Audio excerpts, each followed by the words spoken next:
purple light, friends. Red, blue, purple light, friends. Flags, red, blue, purple light, friends.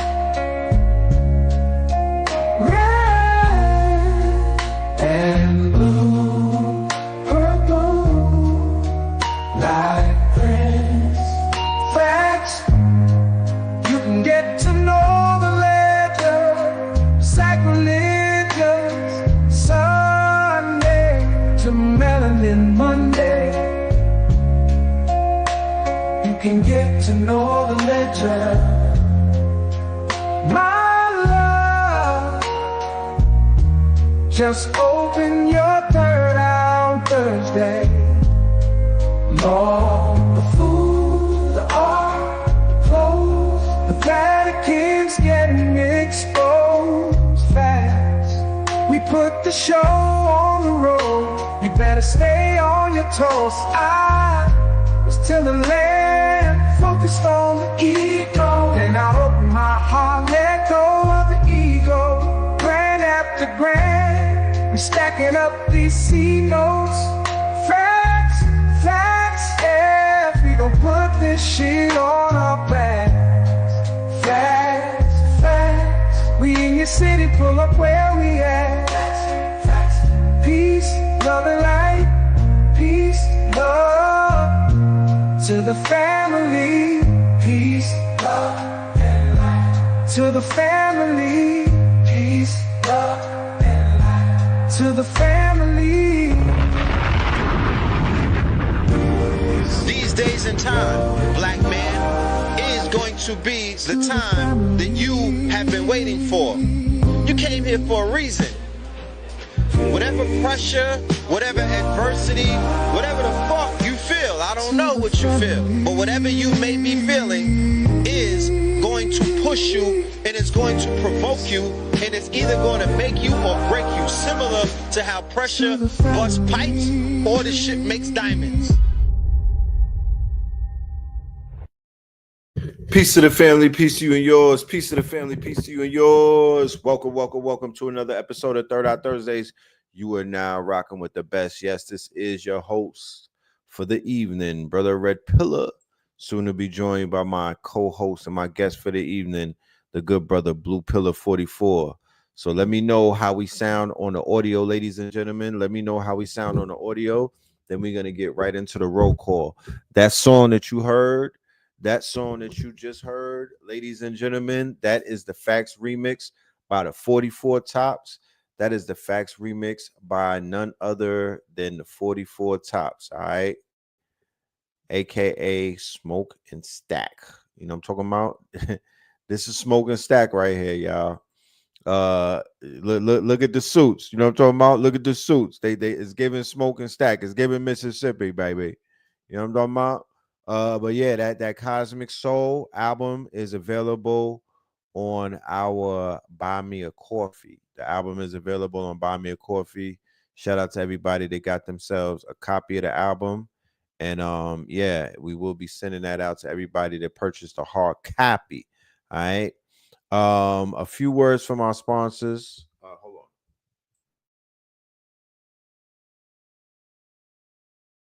Few words from our sponsors as we get into the show. But for now, in the meantime, between time, I'm going to go ahead and do roll call so we see who's in the building. All right. It seems that we have Jersey on deck. Always a party when Jersey is in the building. It's always it's always a legendary night when we got Jersey in the building. Shout out to Jersey. You know what I'm talking about? Shout out to Jersey. Shout out to Philly. Philly in the building. Shout out to the Philadelphia family. Shout out to the Philadelphia experiment. Shout out to Rosben. Shout out to the quote unquote Mount Rushmore of Philly. We working on that right now. The Mount Rushmore of Philly. Who would y'all put on the Mount Rushmore of Philadelphia for the lecturers? Who goes on the Mount Rushmore of Philadelphia? You know what I mean? Let me see from the Philly natives and whatnot. Who do y'all think makes it to the Mount Rushmore? Mississippi in the building. Shout out to Mississippi. You dig? Shout out to India. Shout out to Indy. Shout out to Queens. Crenshaw, Cali. We got San Fran, you know what I mean? Charlotte in the building. The BX, Ireland, and Scotland. What you talking about, huh? Stone Mountain, the LBC, PG County up in this thing, Birmingham up in this thing, or rather Birmingham Veg, Portland, Oregon. Portland, Oregon, Indianapolis, Bridgeport, Connecticut, Columbus, Ohio, Arizona. Shout out to Arizona. You dig? How many of y'all caught the show that we did earlier? Me and Blue was on Instagram, and it was broadcasting live through the YouTube and whatnot. We was just doing a little bit of preliminaries. You know, we was doing a little preliminaries, a warm up and whatnot. You feel me? Just a little warm up. But yeah, we're gonna have a bomb conversation tonight. So many things are going on outside in the world. You feel me? All right, y'all caught it? Okay, beautiful, beautiful. Virgin Islands in the building, Massachusetts, Tennessee in the building. We got Nashville, Tennessee in the building. Shout out to y'all. Shout out to the sister Gloria who came all the way from Tennessee to Techno Tuesdays. All right. Shout out to everybody who was in the building for our Techno Tuesdays broadcast. That was lit. We had Techno Tuesdays IRL in the ATL this Tuesday at the bookstore. And I must say, it was definitely one for the record books. Shout out to everybody that pulled up on that right there to support. You know what I mean? They got to see app development in real time. Shout out to my dude H Factor, my business partner. We were able to vibe code an app in real time using lovable.dev.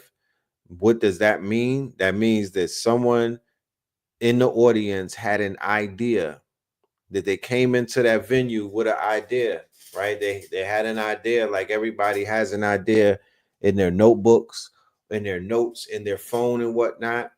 And the sister left the venue with the idea turned into an app, a mobile app. And this was done within 3 hours. Okay. It was from 6 to 9.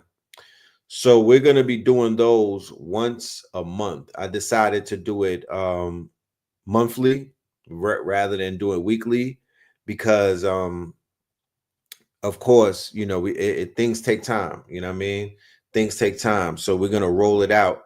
We're going to do it monthly, and then as it picks up, it'll be bi-monthly, and then it'll become weekly as it grows its legs and it picks up. I want that place to be packed. I want that place to be busting out of the seams and whatnot with creatives, with developers, with coders, with people in Atlanta. This sister drove all the way from Tennessee to get to be a part of that class and whatnot.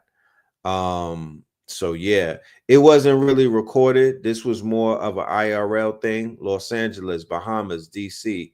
This was more of a IRL, like if you had to be there type shit. Everything, we can't tape everything, you feel me? And it's not because we're hiding any information or gatekeeping. It's just the way shit works out sometimes. We just got to go with the flow. And what the flow was saying was just give the people who showed up what they came there for, and let it do what it do. And that's exactly what we did. So I want to say thank you to everybody that showed up. You know what I mean? Y'all really, y'all showed us what we can do. And the next one is gonna be legendary. And then the one after that is gonna be even more legendary. So, we are enthusiastic about what the future holds, just based off of the simple fact that, we got professionals on the team. They got solutions. So times like this and situations like this, these are exciting times. These are times that we've been waiting for. We don't frown upon times like this. We smile upon times like this. You know what I mean? We welcome times like this. This is where the legends are made. You know what I mean? The legends are made in times of quote unquote war. When I say war, I'm speaking about trade war. I'm speaking about culture war. I'm speaking about the quote unquote gender war, shit like that. There are wars going on outside. There are wars going on outside that have repercussions and real world, quote unquote, repercussions and real world casualties are attached to these wars. You feel me? So, you know, you got to be able to read the room and know where you at. But there's solutions, you know what I mean? War is not a bad thing. War is not for everyone, but it's definitely not a bad thing. It's how you test your strength, and it's really how you advance your weaponry and your warfare. It's how you advance your weaponry in your warfare. You got to know your strength by testing yourself against a worthy foe. And God damn it, if we don't have a worthy foe these days, I don't know what to tell you. But these people out here acting a fool. You know what I mean? Peckerwood's going crazy. There's all kind of rallies going on right now as we speak. Like literally right now, there are a ton of rallies taking place over the past few days where people are coming out in droves to say hell no against the quote unquote advance that they see these Europeans are advancing against our good brother from Burkina Faso, Ibrahim Traore. And people are saying, hell to the nah, we're not going for it. You know what I mean? We ready to rep. We ready to hold it down. We're ready to step in and fight with the brother, right? So I'm going to go through that conversation in a little while with the brother Blue, you know what I mean? Amongst other things. And I remember giving people on this platform the heads up to say, look, when it gets to this level, when it gets to this point of the movie, this is what you're gonna see, right? So when we're at the point of the movie called the beginning of World War III, you are gonna see them attacking Brother Ibrahim, and that is exactly what you're seeing right now in the movie. The beginning arc of Gaddafi Part 2, right? So we'll see what comes about in that situation, in that situation. But it's definitely heating up. You know what I'm saying? It's definitely heating up. You know,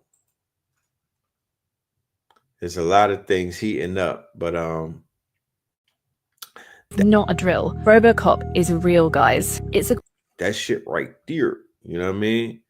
I don't know if Blue is ready. Blue, if you're ready, turn your camera on, and I'll bring you on board. You know what I'm talking about? In the meantime, I'm gonna upload some of these videos. We got a lot of videos. Shut it down! They don't hear us! Shut it down! They don't hear us! Well, I'm gonna say this: if you're a black person and you got social media and you got a phone and you believe in the freedom of African people and Africa, you need to start posting on what's going on in Burkina Faso, what's going on in Mali, what's going on in Niger, what's going on in Senegal. We need to start posting because the enemies is trying to kill this guy. They're trying to assassinate. Imagine reality. Enemies. So without any further ado, ladies and gentlemen, I want to bring to you onto the stage my brother, your brother, none other than the one and only Blue Pillar 44 in the building. Peace. Peace to the family. Peace, y'all. Peace, Red. Peace, peace. What's good with you, my brother? I am in the building. Yes, indeed. Yes, indeed. Yes, indeed. All right, introduce yourself to the family. There may be some people that just got here who might not know peace who to you the are. family. Peace to you and yours. Brother Blue, port live and direct to you. Brother Blue Pillar, one half of the Twin Pillars, otherwise known as Pope Pablo. Sometimes I put the hat of Chef Pablo on. And, Okay. excuse me? Occasionally, yes. Nonetheless, all of those job descriptions. Shut it down! They don't hear us! Shut it down! They don't hear. My bad. Yeah. So good. But yeah, I'm here. I'm in the building. Yes, you are. Yes, you are. We are in the building. Yes, indeed. Yeah, I'm Shan. Started a conversation earlier today. Yes. Yeah. You know, respectfully, we're continuing that convo. If I play a trailer, is that considered? Do you know if that would be like a strike, or is that something that can flag my channel? You would know that. I wouldn't. Yeah. I don't know how long, what the duration is, or if you got to put a disclaimer in the beginning. Right. I have no idea. Things are so tricky, man. I be wanting to, get a people. What trailer is it? Trailer for Sinners. Okay. After seeing it, and then seeing the jump off, it's like, okay, after watching the trailer again, I see how they incorporated everything literally in the trailer. Right. You know what I'm saying? So you want to run the trailer? I do, but I don't want to have to get penalized when the show is over. Yeah. Take it down and all of this stupid shit. Fair use. You said you got to see the trailer for him. I'm definitely seeing the trailer for him already. I saw that about 2 weeks ago and was like, fam. I mean, people play trailers on their show all the time. And I would think that the trailer would be flagged to not be flagged. I would assume. I don't know. It's a trailer. But I don't know. Go with your gut. Fuck it. I'm going to go with it. So let's check out this trailer, y'all, and then we're going to get into some conversations, okay? We're going to build. So check this out for everybody in the building. If you didn't watch it or if you did watch it, enjoy. We've been gone a long time. We back now. You twins? Nah, we cousins.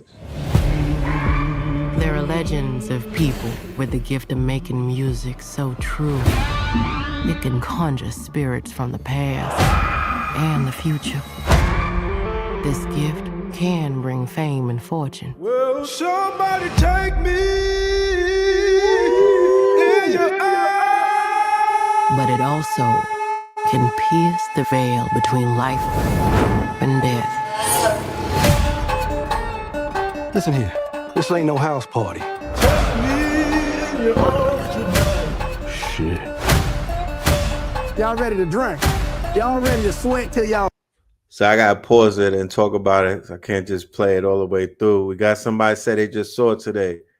If y'all need the link, you know what I'm saying? I don't want y'all to I don't want to get in trouble with the Kugelers and shit, because him and his wife did it together. Mm-hmm. Shout out to y'all. Yeah, I'm feeling that right there. I don't want to get in trouble with the Kugelers, but once again, people can't get out the house that much. We got to be mindful of that. And they be, you know what I mean? They just need what they need sometimes. So I'm gonna drop the link and just hope that y'all don't blow it up. You know what I mean? But yeah, we outside with it. It's on Brocco Flicks. What the fuck? What the hell is a Brocco Flick? That sounds scary. Brocco Flicks. It's on Brocco Flicks. So here go to Linkington. You know what I'm saying? The thank me later type shit. But as you could see in the trailer, if we was paying attention, everything that we really wanted to know is there. Even for y'all that didn't see it, it'd be like, Damn, man, what's up with the spoiler alert? Listen, my nigga, the trailer gave it all away. Everything that you need to see. There's a pink toe in there. They got twins in there. They in a juke joint. You know what I mean? It's some vampirism taking place. You feel me? Y'all. But check it out. Let's continue watching the trailer. Y'all ready to drink? Y'all ready to sweat till y'all stink? Ready to sweat till y'all. There she go. That's Mary. Fellas. All my Shannons in the building. Hold on, let me pull Blue up. All my Shannon sharpshooters. Shannon alert. Shannon alert. All my Shannon sharpshooters. God damn. Snow. What was that shit that Raekwon had on from Polo? Snow Beach. All my Snow Beach rockers. Niggas rocking the Snow Beach when they go and knock down the Snow Bunny. All of my skiers. Just here to let you know, Ryan is on Team Umar. I think Ryan might be the shadow investor of the school, my nigga. The Kugler is gonna go finish the school. He believing that no Snow Bunny never promo. He infused that in the and even they did that and Get Out. It's a lot of nuances. You feel me? There's a lot of nuances. Yeah, it's a lot of lessons. You thought that she was a quadroon? I mean, she is a quadroon. She's an octoroon. You feel me? That's a conversation that I don't even think people ain't ready to have. Mm-hmm. You know, about the one drop rule and whatnot. And the pink toes who toes ain't that pink. Right. That part. You ain't hear from me. But we said, it was said to us before that, you know, a European with a red neck, they don't have red necks in Europe.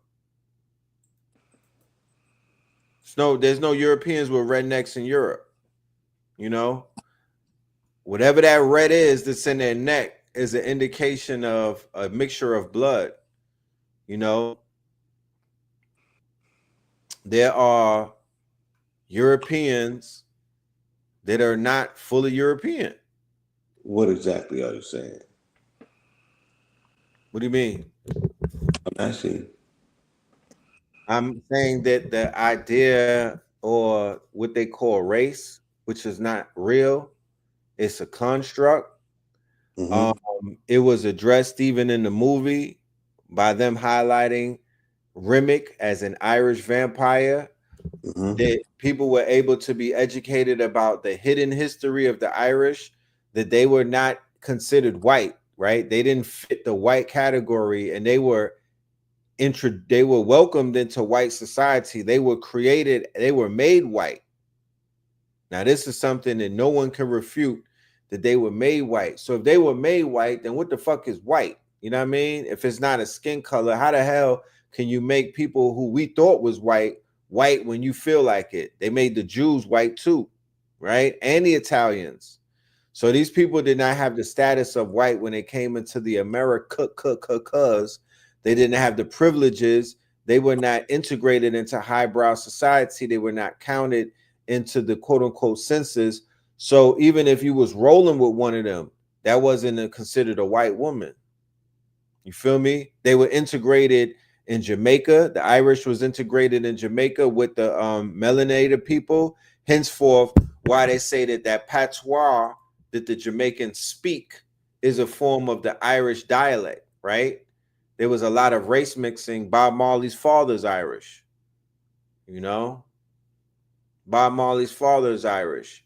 We are the fathers of these Irish Europeans and these Druids and whatnot. We are the fathers of a lot of these quote unquote crypto Europeans. And when I say crypto, I mean that they're hiding behind the fact that they're not fully European.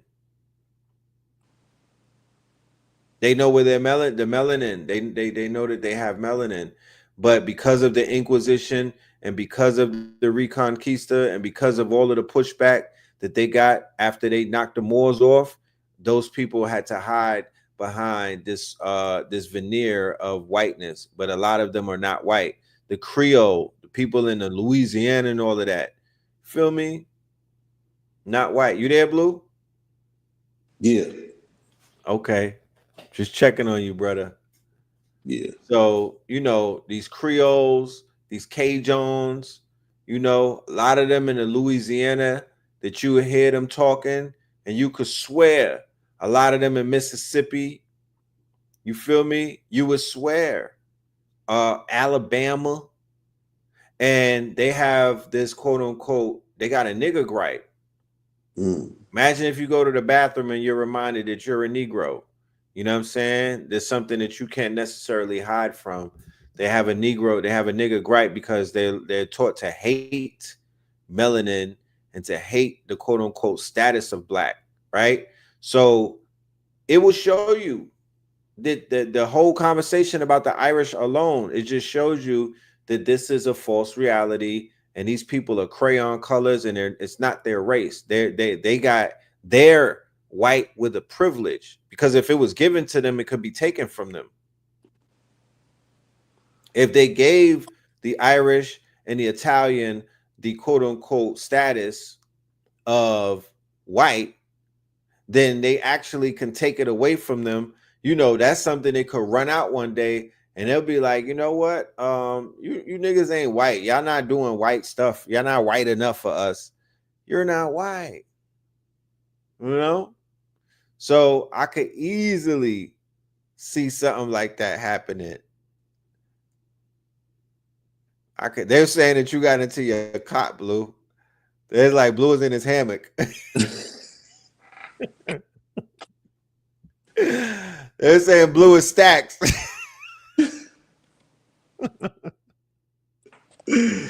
Yo, I don't even know where I was at. So I just heard something.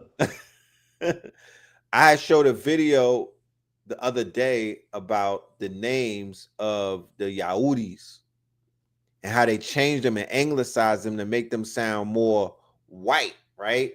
Because this concept of white, everybody wanted to be white at one point, even melanated people, right? This concept of white, but not white as in skin color white, status white. As in status, right? As a status.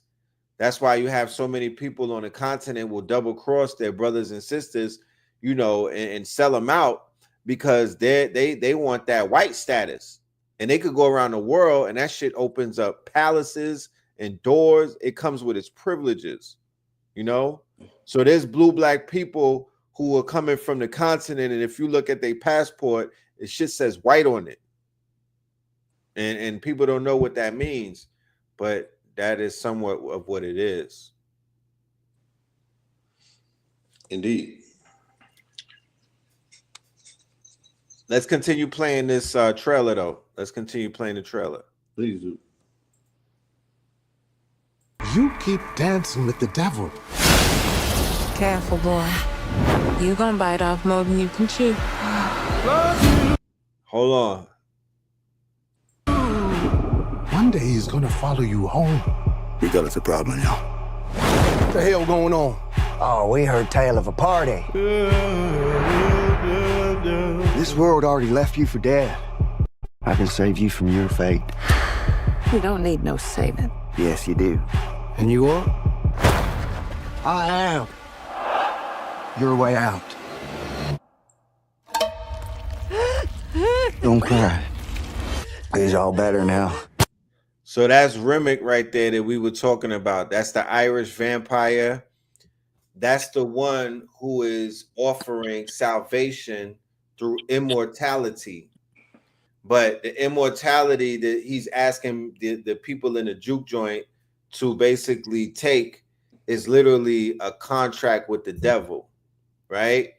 So when our brothers and sisters are going into these record labels, when they're going into these quote unquote movie studios and whatnot, they are being enticed, right? They are being enticed to quote unquote be a part of the quote unquote, society. What? They're being enticed to. Yes. Why it is a No, political. if you have not landed your plane, I'm trying to have you finish your thoughts so I can clearly see what you're saying. What I'm saying is, with these Transformers 1 goes in highly, I suggest the kid. Yeah, I didn't see Transformers 1. I got to check that out and whatnot. So what Remick represents by coming through and offering these melanated people the opportunity to come up out of poverty as being somebody who was in more poverty than them before, right? He's giving them this false sense, this illusion of inclusion, this false sense of a freedom if they go ahead and allow him to take their life, right? So what he's tricking them into is this contract similar to when we go into Hollywood or when we go into the record industry and they're offering us a contract to get us out of poverty, but it's actually a contract that puts us deeper into poverty because people are signing away their likeness and their catalogs and everything for what? Perpetuity. So you have somebody who was messed up. They couldn't rub two nickels together. You know what I mean? They were rhyming and rapping about how poor they were or making songs about how messed up they had it and whatnot. And they are literally dancing with the devil, bringing the devil home to get into a deal that is even going to make them more quote unquote poverty stricken when it's all said and done. Why do I say that? I don't say that. Where Are They Now says that. Unsung says that. All of these shows that shows you that people are worse off now than they probably even was before they signed. When you look at the pictures when they were young, they look happy. They look like they had less stress. Now they look defeated. They look stressed out. You feel me?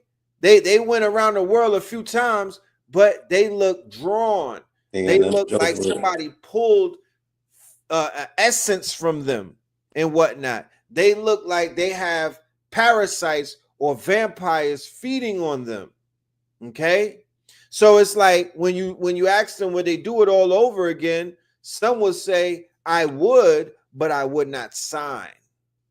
Or I would read the contract, renegotiate, and I wouldn't sign that shit. Nah, I'm good. I would rather go out the trunk. Right? So that conversation is something that we need to have as a community right now. There's no waiting. There's no we're going to just wait it out. No, that's a conversation that we need to have right now. And what I'm bringing back that I liked about the movie so much is how much in alignment it was with the conversation that we had with Brother Rich about the oligarchs, the quote unquote mafia in music, right? And people had, people in the audience were getting a history lesson about the quote unquote intersection with the mafia and with music, especially soul music and black music, going all the way back to the quote unquote 20s and 30s. We're talking 100 years ago, family, 100 years ago, right? So it shows you in the movie Sinners that the twins, the smokestack twins, they were the hired guns of Scarface, right? The mafia. This is something that was true back in those days. We had brothers and sisters who came home from doing service in the war and whatnot. They were quote unquote hitmen. They were quote unquote shooters. They were quote unquote drillers for the mafia during the years of prohibition, the years of gambling, the years of the policy, the bankers and whatnot. It shows you in the TV show Godfather of Harlem, the intersection between the mobsters and the gangsters, right? Two different things.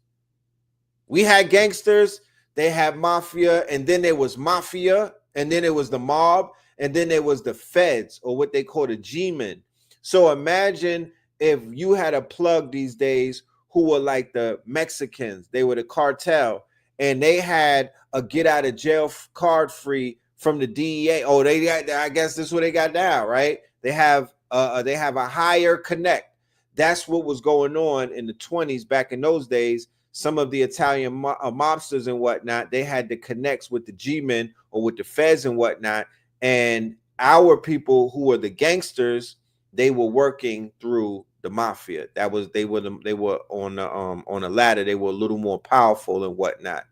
So the movie depicted that, and it showed you how the twins were working in the underworld in order to, quote unquote, find something to do, because when they came home and they were facing Jim Crow and they were facing, you know, this version of America that did not respect them, they somehow had to find a way for their services to be rendered, and they found it in the underworld. Okay, they found it in the underworld, right? Of course, the premise of the movie is a movie about, you know, it's a movie about temptation. It's a movie about redemption, right? The twins are on a hero's journey, but so is Sammy, right? Sammy's on his hero's journey. Sammy is finding out who he is, the power that he possesses, and who he ultimately is in the whole scheme of things. Do you want to add on, Blue? I don't want to be the only one talking.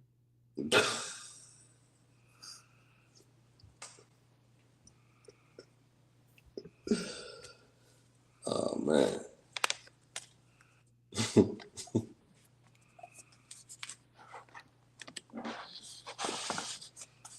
Yes, Hoodlums with Lawrence Fishburne too. That goes into Dutch Schultz, Young Bumpy, Queenie. You know. Yeah, I mean, you said everything. You made sure that you said everything. You said everything. I mean, what can there be possibly left to be said at this point? Man, it's so much that could be said. We just warming it up. I promise you, there's so much that could be said. No, I mean on that particular, you know, on Topic. yeah. Yeah. Yeah, like a 10-minute monologue. That's all. Yes. Boardwalk Empire as well, family. Yes. So I really want us to be educated as to, you know, the goings-ons of those time periods. I do want to say this though. A very educational film that you can watch about this time period and the interaction between us and the Irish is Gangsters of New York. Gangs of New York. I mean, yeah, Gangs of New York. And what Gangs of New York lays out is the actual incidents when Irish were allowed and brought into quote unquote whiteness, when they made their bones. Right, the draft war riots. Draft war riots in New York. I believe it was 1909 or 1904, one of them years. Yes. And they were rioting because, no, it was earlier than that, because they were sending them to fight. I believe. Was it like 1890 something, if my memory serves me correct? It was prior to the Red Summer. Right, yeah, they were sending them to war. And the Irish didn't want to go. The Irish didn't want to go, so they started turning draft wars. Right. And they started wilding up the melanated people. This is like when they were snatching, this when they was making them plays over on Seneca Village and all of that. And, right. You know, it was Tammany Hall. Right. Tammany Hall. Yeah. Right. So yeah, that's how they was utilizing them plays. And that's when they made their bones. And they allowed them to be part of the municipality, right? Firemen. And then Patty Walkers. Patty Walker, they become the police. Right. This is 1863, Blue. Okay. Yeah. So that's when they bring them in. That's when the Irish get brought in. Then the Italians get brought in. And then the last layer is the Jews get brought in. And by that order, we see all of them pass through like the same slums, right? And they go through their rites of passage, and through one generation, ethnically, they ascend the ladder. You feel me? Yes, sir. And all three Ethnically. of them are also tethered to underworld activity, which never crossed the line, right? There was a respectful line where the underworld was the underworld, and it propelled the overworld activity of them. So they still was ethic and morally driven people, at least on the surface. And it was Right. important because it was coming under the guise of different religion. Whereas when it came to melanated people, right? Yeah, we didn't get that same look. We didn't. And one of the main things is spoken of in the movie Godfather and also in other movies was the fact that they stayed out of the drug. They wanted to stay out of the drug market because they didn't want to mess up the integrity, or they didn't want the ethical, integrity of the mobsters to be threatened. So they banned this whole thing with narcotics. Right. But we all know that that's a crock of BS because the YNs of that time, they went against the old bosses. That's how you get Anastasia in the barbershop in them. Yeah, they rubbed them out. So the YN of our era, a new world order, right? The YNs of my era was John Gotti. They actually showed that in Boardwalk Empire with Lucky Luciano and them. They were the ones that was knocking off. They was moving the old heads out the way, and they were clicking up with the Jewish mafia, Maya Lansky and all of them, and they created this fusion of underworld activities. And at the bottom of that, the ones who were the pawns or the streetwalkers in that situation was Nicky Barnes, all of the melanated people that decided that they wanted to play that route. But this is where the mafia was able to feast off of our people. They feasted off of the sinners amongst us, right? They created a cottage industry off of our sin, right? The booze, the nightlife, the prostitution, the gambling, the extortion, the loan sharking, everything with our people, compromising their integrity in a sense. That's how they were able to deal with our people. That's where you found the Italians. They were profiting off of us in our sinful state.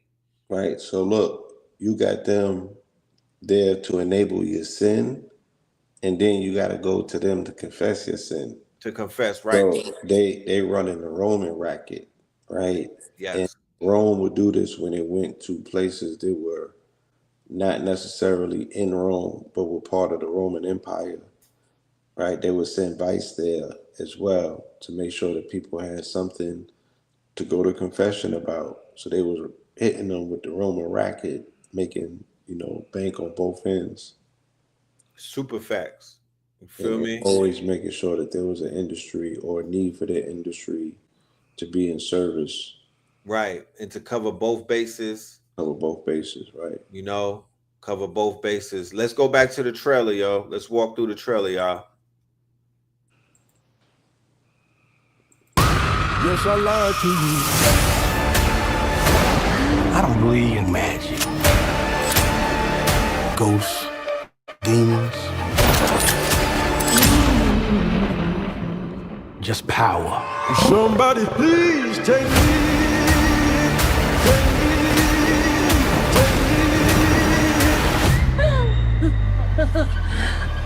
We're gonna kill every last one of you.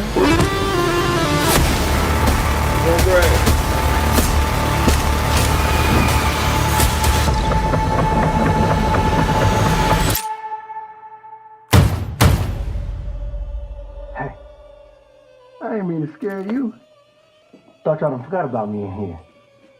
Come on, open the door, let me on out of here. Stay. It's you? Of course it's me. Open the door. That ain't your brother.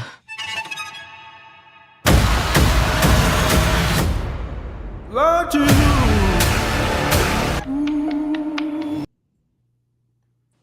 That ain't your brother. Oh, brother. So when you see the movie and then when you go back and watch the trailer, they literally did show you what you, not everything, but they covered it pretty good. They laid it out. They told us. Yeah. Yep. They laid it pretty much out. You know what I mean? It's right there for you to see.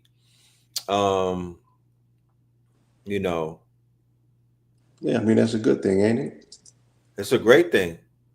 Let's talk about music. Let's talk about the power of music. Let's talk about the conversation about music being a portal to other dimensions and being able to collapse time.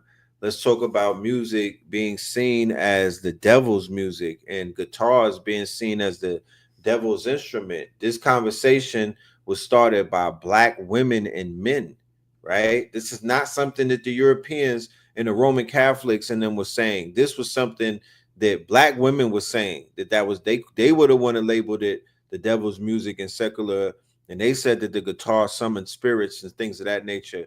Can we talk about it? Yeah, let's talk about it. Where does that come from? What if they was wrong? I mean, it was whatever was tied to their particular superstition. And you know, in many ways, there's truth to that, as was depicted in the film. That you can, you know, if we live in a universe that's predicated on strings, why can't you utilize strings, the strumming of strings, to create vibrational frequencies that, if they are aligned in a particular, or if they're attuned to a particular frequency, they should be able to open a portal. Right. This is the only way that you can get between those invisible notes, those pockets that exist, that negative space. You know, so music is very etheric. Remember, it's you know, it's the only thing that occupies two spaces at once. You know, it defies the laws of physics. You know, it's so magical. So there's so many ways that it serves as a portal, and we see the evidence of it. And I just feel like they just depicted that in the movie, where you kind of don't have to explain it. You know what I'm saying? Like, what they showed you, that's what it is. And they expertly showed it to you. And we could get real nerdy and go a little bit deeper and show the DNA and resonant frequency and what frequency it oscillates to make a shape that fits directly into the cell membrane for it to go. And, you know, we could get into all of that fancy shit. The bottom line is, you know, a few days prior to that movie coming out, I had shared a TikTok from a TikToker, and he was breaking down the music frequencies and how, you know, the portals of the music or the frequencies align with the chakra systems. And he was explaining the 88 keys of the piano connecting with the 88 consonants of the universe, and it being a universe. Right. And us having organs and everything being wave and frequency and everything being about light and sound. You feel me? So I'm seeing the movies and I'm like, yeah, okay, yeah, this is the science. Like, we here. Finally, there's something visual that gives support to the things that, you know, amazing authors like Black Dot have been casting, you know, and with his pen attempting to draw those scenarios out for our people to see how antiquity can speak through the present day context of music, especially if you are utilizing ancient modalities and mediums like guitars, you know what I'm saying, string instruments. You feel me? Can a guitar and can music summon the demons and the devil And can it tame a devil? It has been alleged to have done both. You know what I'm saying? So Right.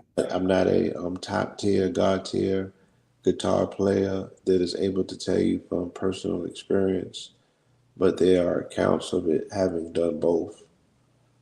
I've definitely seen and known for my own personal self, the guitar can balance me out, calm me down.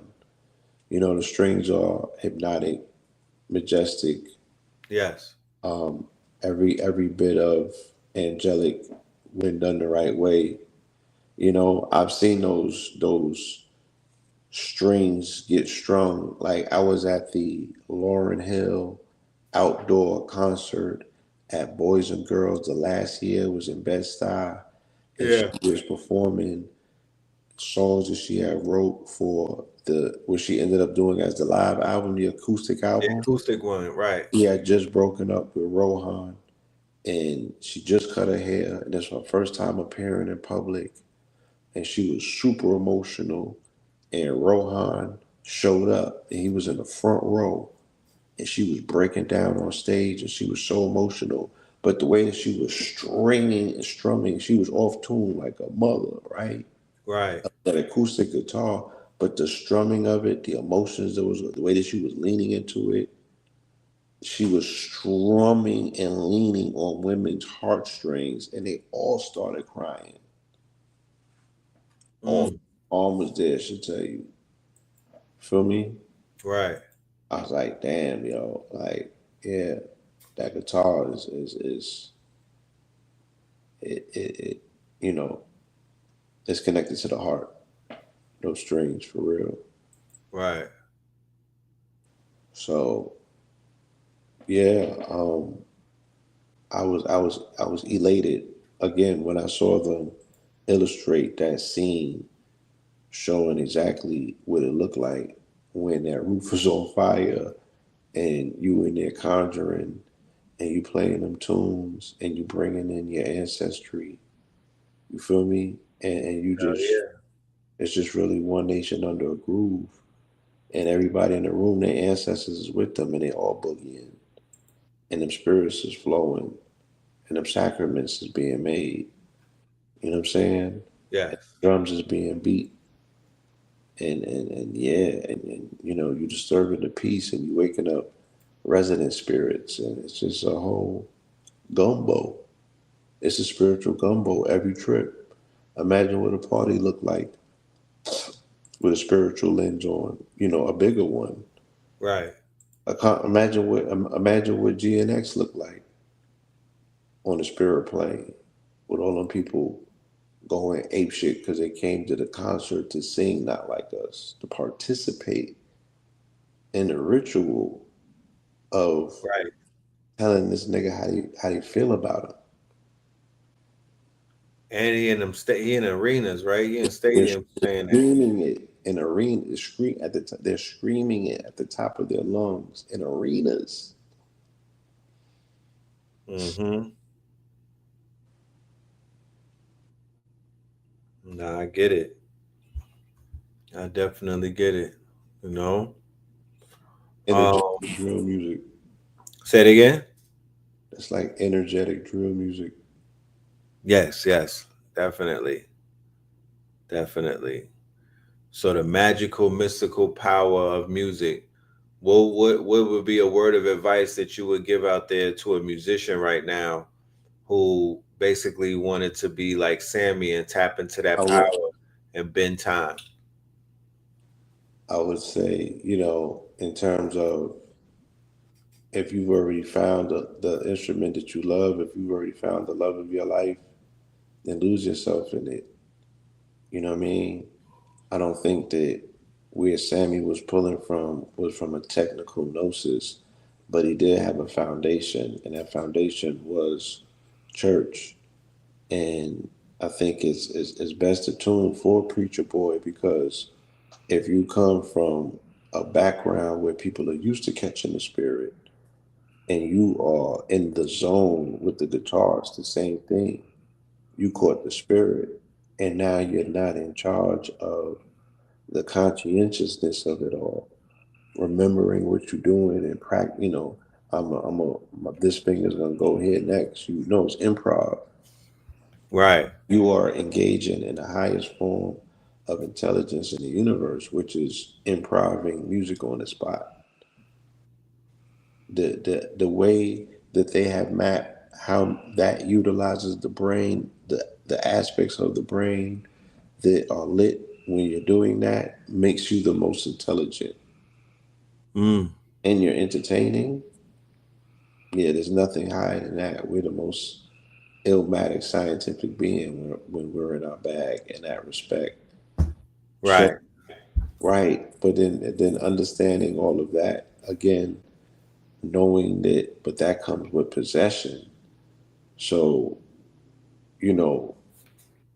they say, yeah, you're the most intelligent. Is it because you're possessed by the wisest being when you're under possession? They said Sly was in the building when Sammy was channeling. Interesting. I gotta see if I caught Sly. I caught a Sly lookalike, but I gotta slow it down.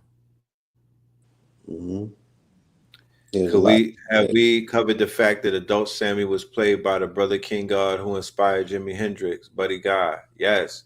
Who happens to be Shauna from Disturbing the Peace. That's her daddy. Remember how dumb nice she was? Yeah. And niggas be like, damn, yo, she got mad respect for my hometown. She was like, she put in street work. The niggas be saluting her. Wait, she from Chicago? Yeah, Chicago. Yeah, Chi-Town. Did I say? I said Memphis. I was thinking, yeah, she's from Chi. And her dad is a legend. Did they do a song together before? On some Nas and Olu shit? Yeah. Because she do get busy. Did they do did she do a Father's Day song or something? Get that nigga some credit. Don't recall, but yeah, he's a legend and she's a legend. I remember that pain she used to put in. She don't get mentioned and she needs to. She don't get mentioned in that conversation. Right. She's one of those unsung. She was eating. She was pressure. She was pressure. She was pressure, bro. She deserves a mention, an honorable mention. Super facts. So yeah, her pops is a legend, and yeah, he almost got his ass chewed up, but he was all right. You know what I mean? Son ain't want to wreck his Coogee that day. And he's like, I'm gonna let you live, pops. You walking around here. What's a $150 times 3? Walk around here with a 450.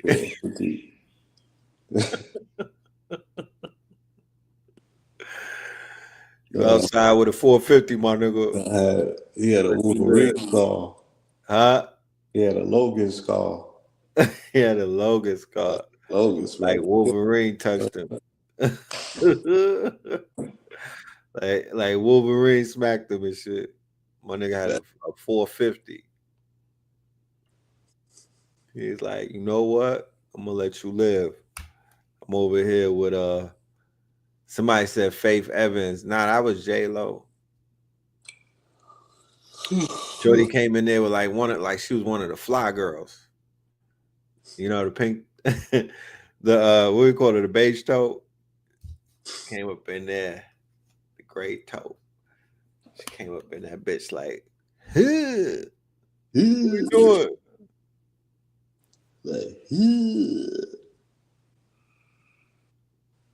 Yes, indeed. Yes, indeed. Yeah, man. What would you say to the young men that are out there, and there's people that are trying to call them from outside of their juke joint into their gathering, into their little circle, into their little tribe, promising them immortality, promising them fame and fortune, and promising them all of the things that Remick was promising Sammy? What would your OG word of advice be to the musicians out there and whatnot who are being tempted by the allure? Better see if they pass the garlic test. The garlic test, huh? Garlic test. Definitely start carrying around y'all garlic, y'all, because man, and get And, you a mojo bag. Yeah, and in the future, what that will look like for us in the form of technology is we've created an app that can be a co-pilot and help people read their contracts. Yes, we have. So that's like you making them eat garlic. You know what I'm saying? See what the real intent is with these initial contracts that are being made, because that's where everything else is stemming from. You know, this is where the discrepancies are taking place. There's trespasses and transgressions leading up to contract negotiations, but the real deal violations are taking place when that contract is being signed. So we have some solutions in that particular department, and I think that that's on par with us slaying demons and being vampire killers, or just giving people the tools, the stakes, the garlic, That's the whole pack. Yeah, that's the mojo pack in a sense. You feel me? the mojo pack in the sense. Yeah, you getting No, dressed for your part, dressed for the party. You know, I sleep comfortable at night knowing how many mojo. vampires that I help people avoid. Like for real. Like showing people why it's not wise to leave the juke joint and go out and motherfucking dance with the pink toes and the snow kings and the DEIs and all of the democrats, because the Republicans, right, in this whole Mhm. scheme of things was not mimicking them. The Republicans were the KKK. They went to catch a Mhm. body in the daytime. Mhm. They didn't wait for the Republicans was ready to body something in the broad daylight. They pulled up to Broad day. slaughter everybody in the juke joint. The Democrats, the ones who've been fooling our people, that's mimicking them They with come with slide in the night, slide yeah, in to your sly party, foxes, right? right? Democrats Who will party come with you right? and Who become want to demons. just party with you, and they got gold coins. Oh, we got non-for-profit, we got funding, we got contracts, we got these little fucking And trinkets for your ass.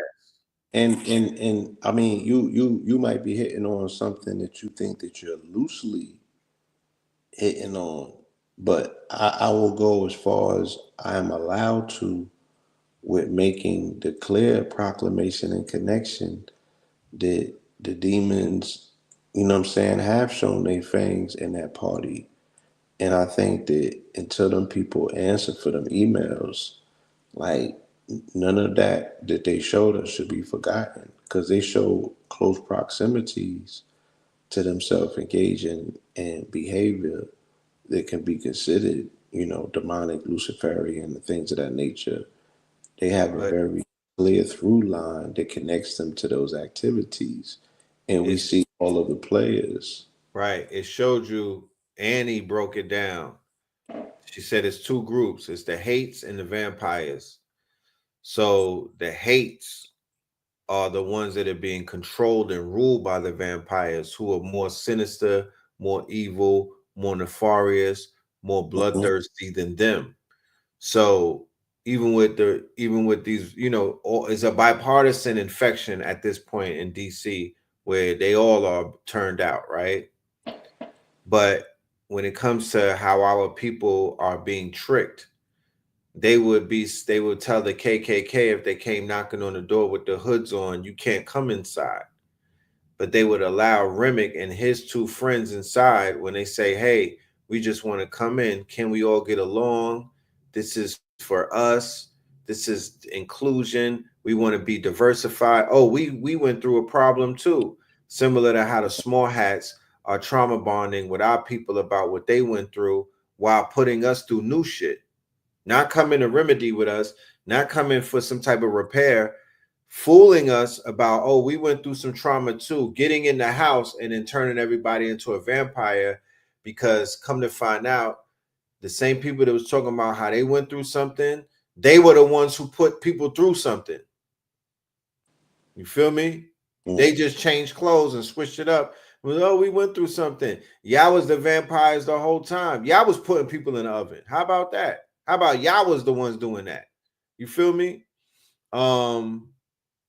Yeah. So you said Remick wanted to be Lestat, right? He wanted that record deal like Lestat. Hell yeah. Yeah, he wanted that record deal like Lestat. He wanted to be That was lit. I popping. heard about this nigga Lestat. Yeah, remember Lestat knew what to do with that wave. He was the wave guard. That took that wave and pop. And they showed you how important music was with that. Like, yeah, it's continuously been shown that they desire to have the wand of the Pied Piper. You know, he who knows how to blow the flute. Yes, he who You know what I'm saying? controls. They said that the Prince of Darkness was how, you know, he was the prince over music for a reason. Yes.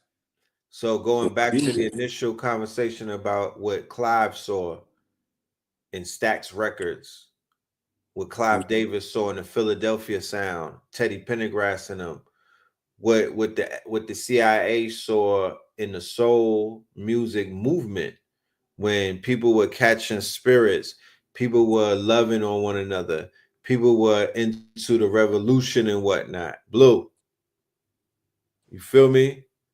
Yeah. I'm gonna let you close it out because I'm gonna continue the Third Eye Thursdays. We only had you here for an hour, right? Because this is way past your bedtime.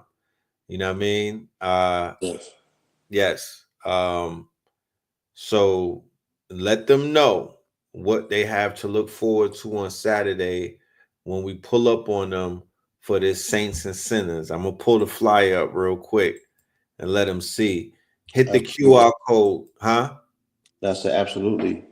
Yeah. They're going to see a top tier God level Gollywood production of Saints and Sinners. And like I said, you know, my approach towards these particular dissertations is synthesis, bringing all of this information together in a cohesive, thorough presentation and explanation. I'll show you how all of the dots connect. And for me, it's a beautiful narrative, it's a beautiful script. And at the end of the day, what I'm going to show you, what I can identify as the power in it. Hopefully you can see it for yourself as well. Dope. All right, my brother, I look forward to it. I'm going to let you get your rest. I know you've been up for quite a long time today. Go ahead and tap in to the astral realm. You know what I mean? Yes. Maybe I'll see you mañana. Huh? Yeah, I'm going to take this continuation of this conversation with me into those astral realms. But again, I appreciate y'all. Thorough program this evening, talking about an amazing film. We're going to have an even doper presentation. Again, it's going to set a precedent, a new style that we're bringing and presenting as we're stepping into the role of not decoders but recoders, you know, showing you the active principles and this this plate, you know, like the Thanksgiving when they give you the cornucopia plate, they got everything in it. Right. Yeah, this is one of those situations where the universe has given us the fullest of plates. So our tool belt is kind of crazy when it comes to, you know, how many stories we can tell and how many ways we can tell them.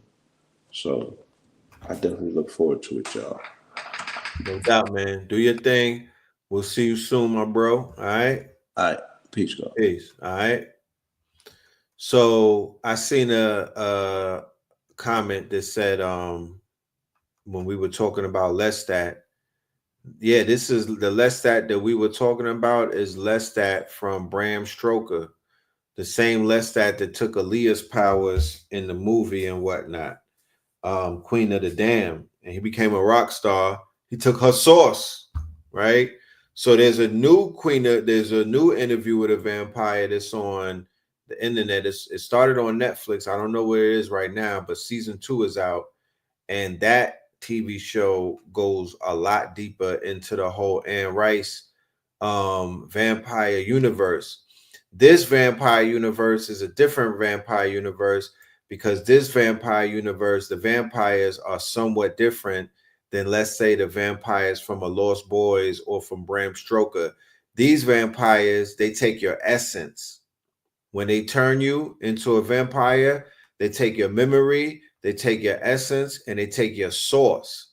That's why they were dancing all crazy outside of the juke joint. But after he turned a whole bunch of black people into vampires, he didn't have that awkward dance. He had a little bit of rhythm in it.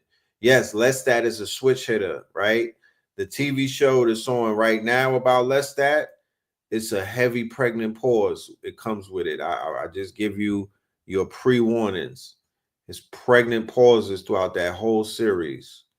You know, vampires come from places like, I'm going to show in my segment of the lecture who the vampires are today, and I'm going to show proof. I don't have to, we don't gotta, this shit is a layup. I'm going to show you who the vampires are historically, and where it's been written in books, where it's been written in all type of shit. You know what I mean? We will point out the vampires, the real bloodsuckers of humanity today. Not no Hollywood shit. Real vampires. Real vampires. The series name is Interview with a Vampire. The Interview with Vampire. So Lestat is Ye and Diddy switch hit. Yeah, Lestat is a switch hitter. He is French too. In the TV series that I'm talking about right now, he's French. We're also going to explore, I don't want to give the lecture away, peace God, but we're also going to explore the intersection between what they call high fashion and vampirism. We're going to get into Playboy Cardi and the vampire movement that he has with the vamps and whatnot. I'm going to get into Rick Owens and his wife, who looks like a vampire, right? I'm going to get into all of these quote unquote LGBT people in Milan, Paris, right? Yeah, somebody said there's hella vampires in Paris. You damn right, right? So they got niggas in Paris, but there's also vampires in Paris, and we're going to speak about that. Which lecture is this that I'm speaking of? Thank you for asking. This is it right here. Boom. Saints and Sinners. You could scan the QR code and you could get yourself a ticket. It's going to be on Saturday, May 3rd, right? This Saturday, May 3rd at 8 p.m. Eastern. It's going to be on Zoom only. You will not be able to see this on YouTube because YouTube will shut it off as soon as we start doing it. There's certain words that they already have programmed in the algorithm. And because we'll be playing copyrighted material like clips of the movie, that shit will get shut down. So we are going to be on Zoom and we are going all the way in. Trust me. All right. Trust me. I'm going to be getting into Playboy Cardi. I'm going to be getting into Uzi Vert. Little Uzi, his quote unquote, the person who he was inspired mostly by was who? Marilyn Manson, right? I'm going to get into Tyler, the Creator, and the possibility of him getting bit by Pharrell. I'm going to talk about Pharrell possibly being a vampire. And when I speak about vampirism, I'm speaking more so about the proverbial vampire, but I'm also speaking about the fact that there are people in the culture right now who are gatekeepers, and they are flipping other people who are not necessarily a part of these tribes or a part of this frequency or a part of that type of activity and whatnot, turning them out. And then those people are turning other people out. So Pharrell, right, who is a gatekeeper of the younger generation, who whenever you go to Paris, you got to see him. Similar to how you had to see Ye at a point, right? Similar to how you had to see Ye and his crew when you were going through that Paris portal and whatnot. So we're talking about whatever happened to my dude who went amongst the vampires and he died in 3 years, Virgil Abloh. We're talking about Yams, right? We're talking about A$AP Rocky being an initial vampire based off of the way that his rollout was. The initial rollout for ASAP Rocky was him standing on a pentagram. And we're not talking about some shit that Panic and them was talking. We're not talking about Bobby Hemmett pentagram. We're talking about pentagram activity from Hell's Kitchen, Lower Manhattan, and the Bowery. And then ASAP Yam comes up dead, right? And then Captain Steez, who, if anybody was a vampire hunter in that younger generation, right, with the 47, nigga, it was Captain Steez. You understand? It was Captain Steez. He was the one running with the Beast Coast and whatnot. He was leading the Beast Coast. ASAP Rocky and them was taking pictures on pentagrams and doing weird shit with the Paris niggas. So anywhere that there's catacombs, I'm going to show this on Electron Saturday. Anywhere, any city that has an underground catacomb collection, do you know what catacombs are? They're calling it catacombs. That is the quote unquote tombs of the dead, right? Those are the tombs of the dead that they put the quote unquote ops in. So wherever the catacomb, they got movies where the skeletons come to life inside of the catacomb, right? Yes, Jim Jones, right? The Vamp Life Movement. What is the Vamp Life Movement under Jim Jones? That's the gang members on some late night vampire shit. Do you know? Right? So yeah, Kim gets robbed in Paris, right? Kim gets robbed in Paris, allegedly. And that's the whole thing that throws Ye off, because that's when he wigged out on his tour. And what happened? They renditioned him. He never was the same anymore. Similar to like he got bit by a vampire. Travis Scott, he's a different type of person than the Travis Scott that started out. Where do you find him? Right next to Rick Owens and him. Right next to Miss Lammy and whatnot, his wife. Right next to all of those weird Europeans from Italy and Paris, right? This is where the vampires are. This is where the underground catacombs are. Rome, Italy, Paris, underground catacombs of skulls and all type of dead people and whatnot, right? And then everybody that comes around them, not the main character, but the quote unquote sidekick, or what they would call the supporting actor, is getting sacrificed, right? They're getting sacrificed. Why are they getting sacrificed? What did Yams know? What did he find out? What did he see? What did Captain Steez, what did he know? What did he find out? What did he see? You feel me? So when you think about it, all of these quote unquote kids are turning out, they're turning out all of these kids around the world and getting them on the opium shit, right? On Vamp Life. Playboy Cardi, I don't know if y'all familiar with the artist that he surrounds himself with, but Burberry, the white boy, and the girl, I believe her name is Def something, not Destroy Lonely, not his band members, but the people that are part of his team. When you look at them, they look like Australia. They look like Austria. You know, Austria and in Europe, they look like vampires from Austria, right? They look vampy. You know what I'm saying? His whole movement with Whole Lot of Red, right, was what? He was a gang banging vampire. The Whole Lot of Red movement. This nigga's a vampire. And he's a rock and roll. He recreates himself like Lestat into a rock and roll vampire nigga, right? So we got to talk about luxury rituals, right? And how these quote unquote luxury niggas are really tapping into some demonic shit, and they are summoning entities, right? They're possessed as well. Okay, they are possessed as well. They got some shit going on with them as well. Remember, we canceled Balenciaga and these niggas brought it back.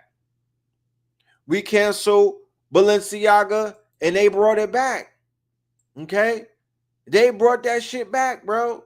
And you already seen what Balenci was on. So all of these dudes, bro, into this. Remember, we gotta explain the power of the fabrics, the power of fashion. You know, uniforms are uniformity. You understand?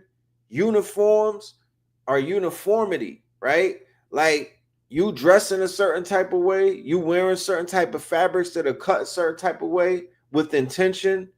Man, you know? So tomorrow there's a fight at Times Square. Is it a ritual? Yeah, we got to look in on that. You know? Future might be the head vampire. You know what I mean? Yeah, Future comes up. Future has Beast. Future has Monster, Beast, and he went cold, right? He went. That wasn't the Future from Turn Off Your Lights. That wasn't the Future from Sierra when they were together. This was a new level of Future. This was a darker Future. This was a Future who basically gave something up to get something. You understand? So that whole vamp shit that's running around, we have to really pay attention to what they are ultimately saying, right? All of those Met Gala pictures when Diddy showed up in that all black gothic shit, looking like the final boss of an Anne Rice novel. Remember when Diddy showed up with Carisha and he had on that all black beaded shit that was like real gothic looking, and he basically declared himself head vamp and whatnot. And then all of these weird niggas showing up to the Met Gala and all of that stuff. We really got to pay attention to these people. You feel me? We really got to pay attention to these people. Anything that's in Times Squares is a ritual. That's a fact. That is just a Tesseract back. It's 4 squares, Times Square. So anything they drop in there is a ritual. So yeah, that will be a ritual. Jay-Z being the biggest vamp. Yeah, he has Sasha Fierce. He got Beyonce, right? So they have like a coven and whatnot. But everything that Diddy was doing was vamp life. He was setting up, he was doing those rituals with the baby oil and all that. That's all sex rituals. You know what I'm saying? He was doing all type of Typhonian shit with the men. You know what I mean? That's all vamp life. That whole vamp culture, them biting on one another, that's funny guy shit. That it goes a little bit past funny guy stuff into BDSM. It goes into 50 Shades of Grey. It goes into that Shannon Sharp type of shit. Let me choke you out. You know what I mean? Let me, dominatrix and stuff like that. This ain't no regular smacking bellies and whatnot. That's why you have street workers doing what? Going religious. Why? What did they see?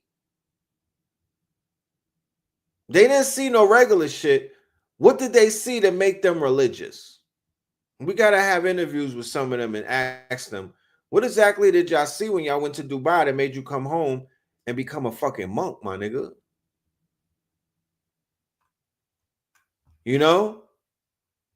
So one of the things that we pointed out before, that if you're in public spaces, if you're in the public life, or if you want to be a public figure and you decide that you want to get up off your couch one day and be a public figure, well, one of the things that you want to make sure is that you don't have no weird ass proclivities. Because if you have weird proclivities in your sex life, meaning that you like to do weird shit, you know what I mean? That could be held against you for blackmail. That could be used to quote unquote have your ass working for somebody else. That shit can have you on a motherfucking leash. You would be better to reveal who you are, even if it's some risque shit. You would be better outing yourself right out the gate. Like if you're a weirdo, make a song about it and stand on that weirdo shit. Don't try to be weird. Don't try to pop out and you're not, and you're trying to portray something that you're not. You know, we live in a society these days where if you weird as fuck, there's a group that you could belong to on Facebook. You don't gotta be by yourself. but be authentic with your weird shit. Be authentic with your kinks and whatnot. Be authentic with your proclivities, because if not, if you're hiding that, if that's something that you want to quote unquote mask and whatnot, you're going to get exposed in the age of Aquarius, and your ass is going to look crazy. Weirdest perspective. Okay. All right. So weirdest perspective. What's weird? Some shit that you wouldn't do with the lights on and the window open. Let's just leave it at that.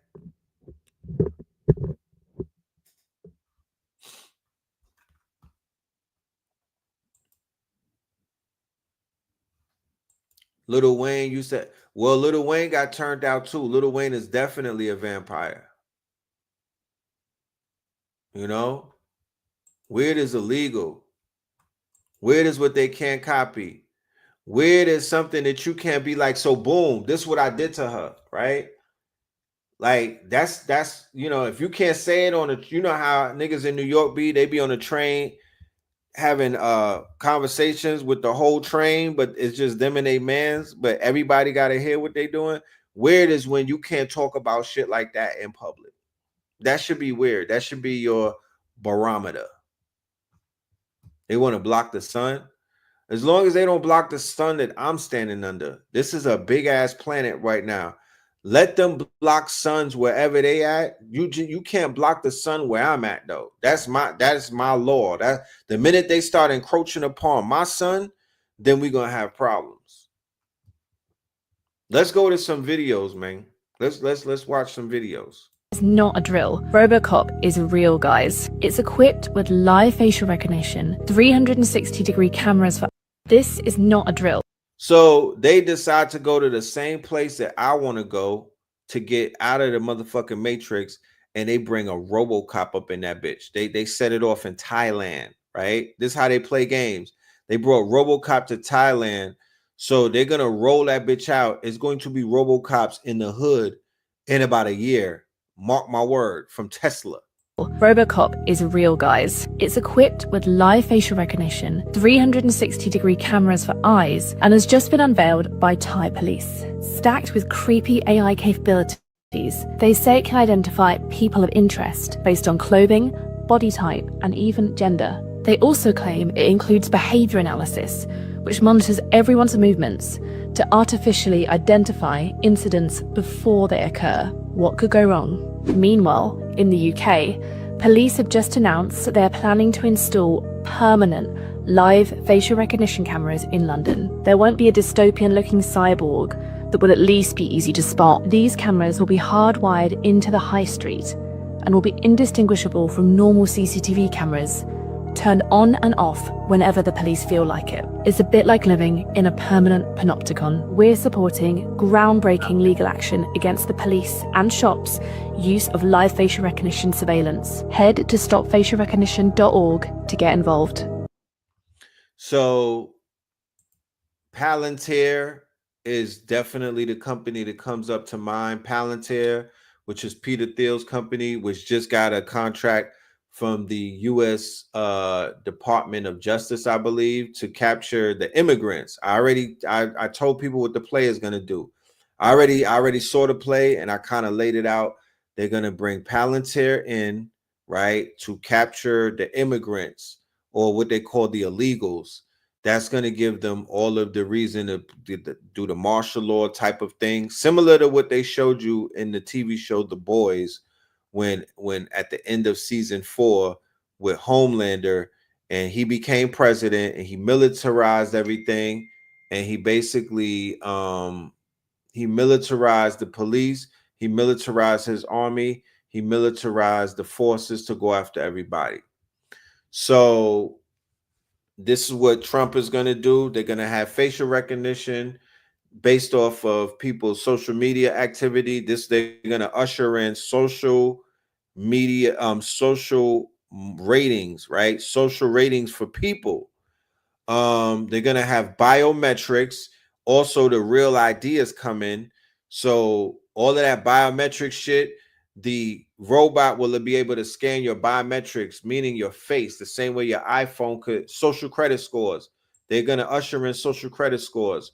They'll be able to scan your biometrics, your face, your phenotype, and based off of your social credit, your social media activity, you're going to be designated as a quote unquote danger, a friendly. You're going to be designated as anti-Semitic. You're going to be designated a color, right? They're going to be treating people who have a certain color a certain type of way, similar to how they treat certain people these days of a certain color in the social construct a certain type of way, right? White people with face tats are black. White people with neck tats, my nigga, you could be as white as snow, nigga. You're black. That's your social status. Okay? In the bank, amongst law enforcement, amongst a bunch of them, nigga, you're black. You're not white anymore. Okay? Yeah, this is very minority reportage.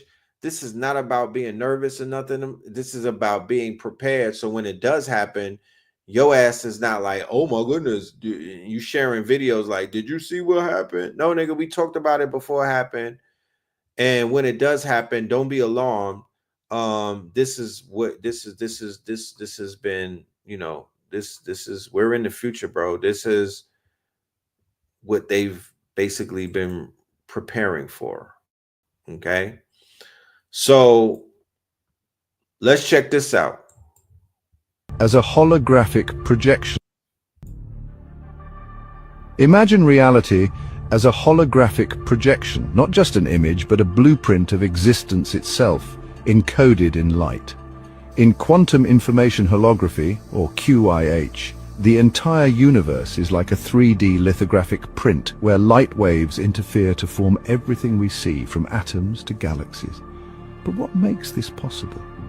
Quantum state vectors, or QSVs, the fundamental building blocks of reality, are spinning at the speed of light, constantly interacting to create the world around us. Each QSV represents an angular frequency in Hilbert space, where reality itself is not static but a continuous summation of all possible quantum paths, each encoded as a wave of probability. In QAH, reality is built from qubits, which are like tiny quantum pixels. But unlike digital pixels, qubits don't just switch between 0 and 1. They exist in a wave-like state of probabilities. The x-axis of a qubit tells us how likely it is to become a 0 or a 1 when observed. The y-axis represents its phase, which determines how it interferes with other qubits. These properties are connected to angular frequency, meaning they evolve over time according to quantum derivatives, continuously shifting their probability amplitudes. Together, these quantum interactions create an interference pattern, like ripples in a pond, that define what we see and experience as reality. All right, so very, very, very deep. More proof, more scientific, more mathematical proof of the fact that we are inside of a simulation, ladies and gentlemen. This is not real, so do not treat it as such, and don't take everything so goddamn serious. This is a motherfucking simulation. This shit could be programmed. It's malleable. It is malleable. We have to begin to think like mathematicians and scientists and stop taking everything so personal, because we're anchoring ourselves into this quote unquote illusion by quote unquote believing and taking everything personal like it's real, and it's not. It's not real. It is not real. Check this out to show you how unreal shit is. Israel is on fire. So Europe is on blackout, right? Vampires running wild in Spain, in Portugal. The Pope died, and that nigga unleashed the plagues and whatnot. His Pope Francis, he unleashed the bats, the gargoyles, the motherfucking sea urchins and whatnot. He released the Kraken. The motherfucking power went out. He took the power with him. The power was in his name. Pope Francis had the motherfucking power. He had the motherfucking power in his name. The power bill was in his name. And when he died, he didn't have a will, and the shit got turned off.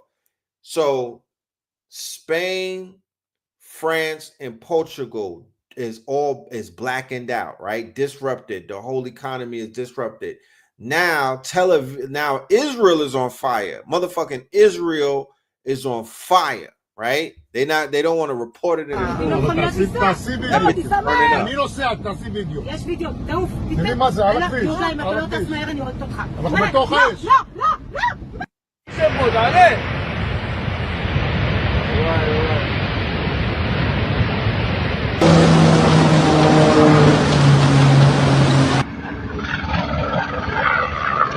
So in a country that does some of the most disgusting shit to other people around the world that I've ever seen one small country be responsible for.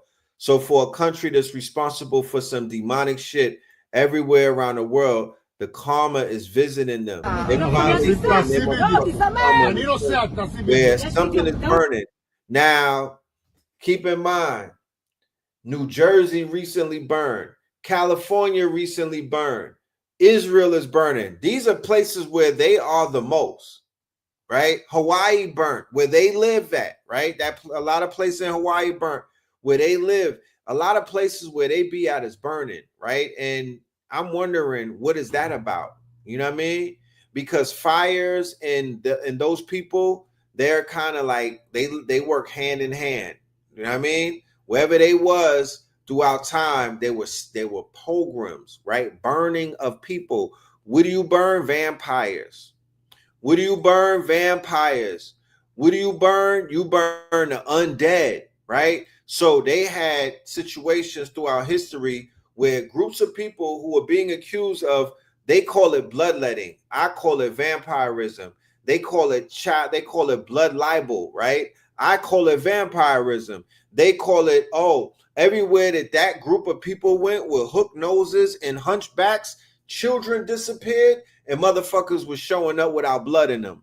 Then you have stories about Jack the Ripper and stuff like that. Yeah, so people like that was getting ran out of cities and they was getting put to the stake, right? That's what was going on. Like how they had remember the Salem witch stake, the burning of the witches, right? Well, go and research the pogroms in Europe.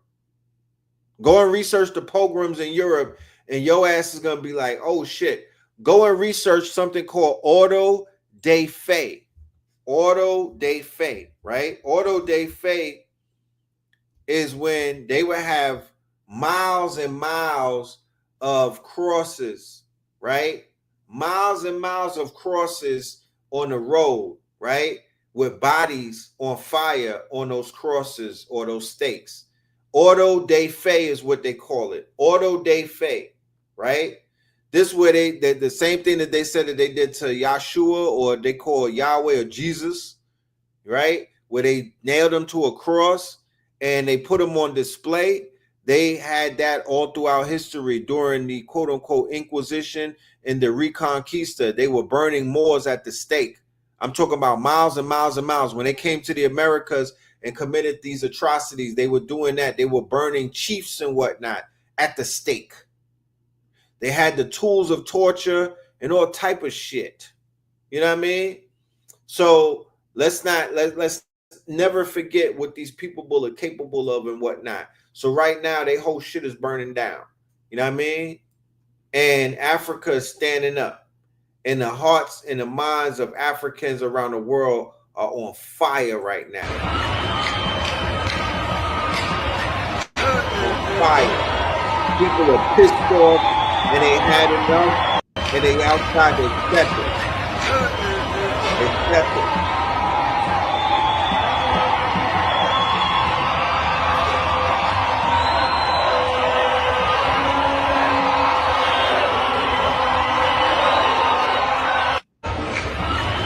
People are stepping up, and we don't know what type of power the people are stepping up hold. Let's not sleep on African people.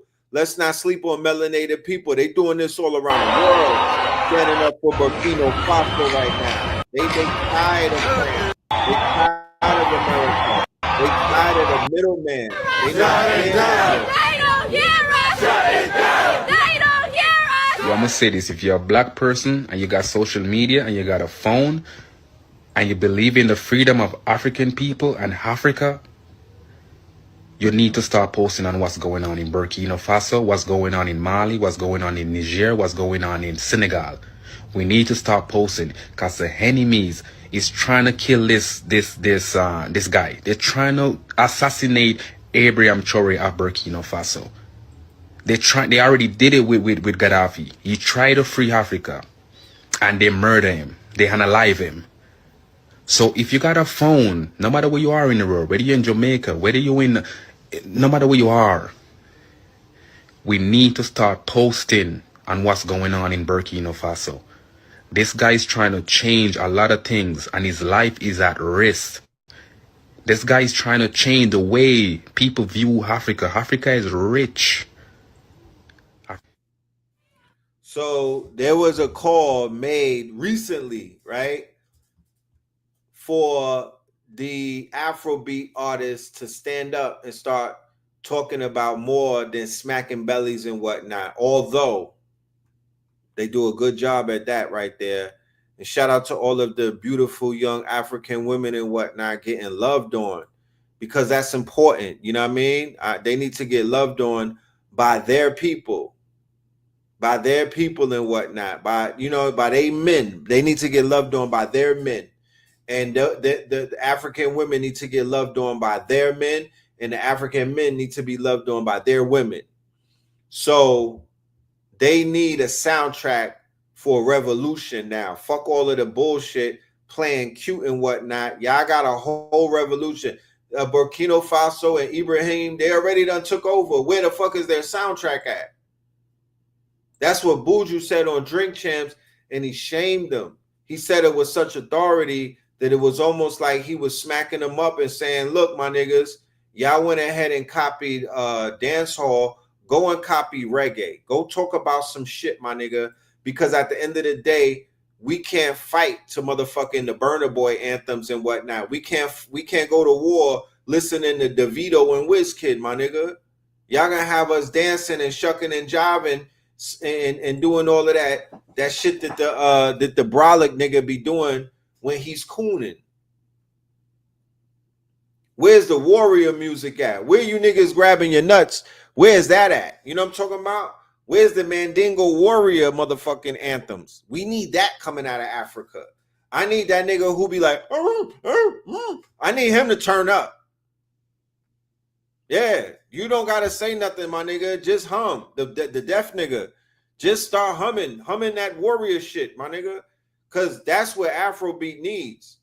You know what I mean? The same way the dance hall, they had the gal them music for the gallus them and all of that. You know what I'm talking about? You had the hooky party music, but we had Badman music too. They had Gundalero music, Badman music. You know what I'm talking about? They had gangster music in the dance hall. You know what I mean? For the gunman them.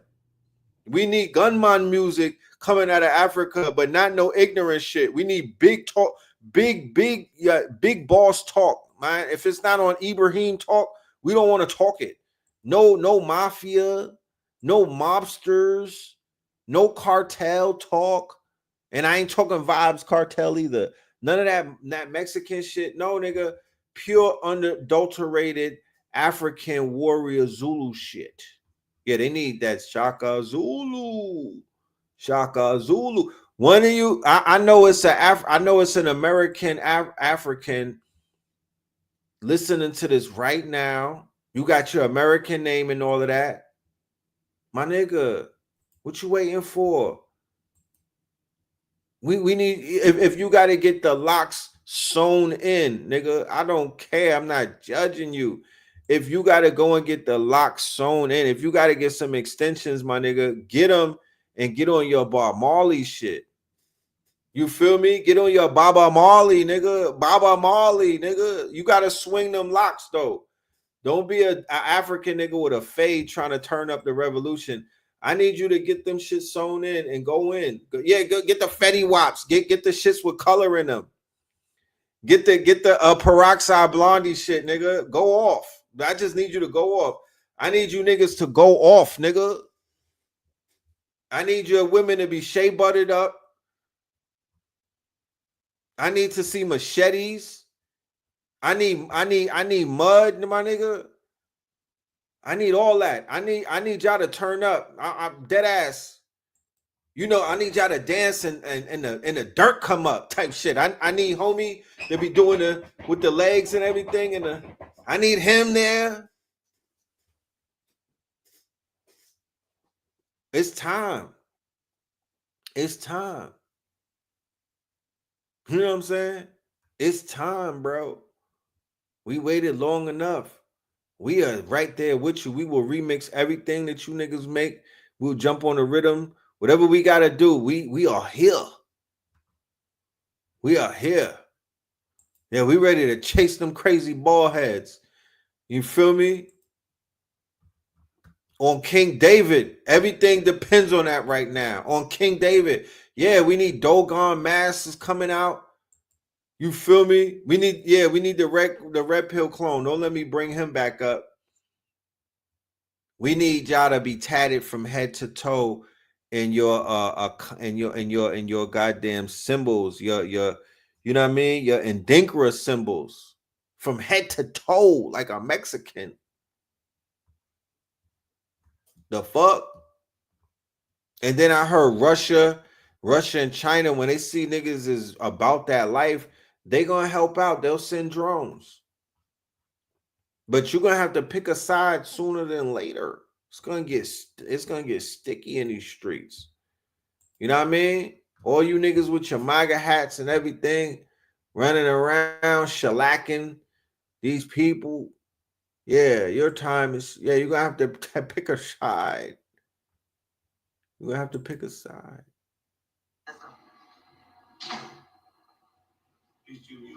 You know? There's one thing that elitist white people are gonna do. There's one thing that elitist white people are gonna do. They're gonna have a motherfucking chalice. And when I was reading this story on The Independent, it made me feel sick to my stomach. Talk about So it. it said that Oxford University academics used a chalice made from a human skull potentially belonging to an enslaved Caribbean woman at formal dinners until as recently as 2015, a new book has alleged. It says the chalice was created by a sawn-off skull adorned with a silver rim and stand and was used for decades as a drinking cup. Professor Hicks also alleged that eventually it was repurposed to serve as chocolates instead of wine after it began to leak. What this goes to show is that these people will not let us rest. First of all, what kind of satanic shit are you guys into to the point where you're drinking out of a human skull? And to top it all off, it could be potentially a Caribbean woman's, not even potentially, because I actually believe it. It's a black woman's skull. What the fuck is wrong with you people? The only explanation I could come up with is that it's in your DNA. It's inherently ingrained in you to be fucking evil. Evilness courses through your blood clot veins. Do you know that skull is over 225 years old? That is how long the woman hasn't rested for. And as I'm reading the story, she's been passed around from pillar to bumper clock post. And people are engraving their names and this and that. It's sick. It's sick. And I don't give a fuck if it happened 100 years ago, 10 years ago, yesterday. It's still fucking sick.